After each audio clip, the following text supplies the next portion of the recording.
For those of us in the African diaspora who send money back home regularly, especially those of us in the US, you've probably noticed something lately. The US dollar isn't stretching as far as it used to. For those that do not know me, my name is Timothy and I run a WhatsApp group for the Black Diaspora, a space where we study the moves the world makes around us. Every day we break down global shifts, political patterns, and the power play shaping Black futures everywhere. We also host a live Zoom meeting every last Friday of the month. All these links are in the bio. For a long time, holding US dollars was the smart move. If you lived in the diaspora and sent money home, dollars protected value. If you lived on the continent, dollars felt stable compared to local currency swings. That logic is now breaking down. In places like Ghana and Zambia, local currencies have strengthened sharply against the dollar, sometimes 20 to 40% in a short period. That means something simple but painful. If you're still holding dollars, your money buys less on the ground than it did before. So the question is no longer should I keep my money in dollars? The question is, how do I protect my purchasing power inside African economies that are changing? Step 1, stop thinking in currency. Start thinking in assets. The mistake most people make is comparing currency to currency. That's the wrong fight. Currencies move, assets hold. The goal is not to beat the cedi or the kwacha. The goal is to own things that retain value regardless of currency swings.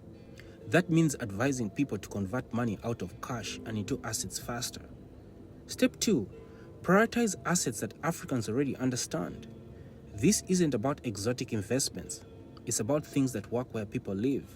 Let's start with land. Not speculative land far from services.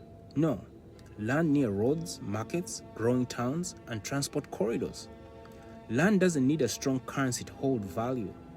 People will always need space. And then we have food-linked assets. Africa does not have a food problem. It has a storage, processing, and distribution problem. Invest your cash in grain storage, milling, small-scale food processing, livestock inputs, and irrigation access. Food demand does not crash. People have to eat daily. Then we have hard commodities Africans already produce.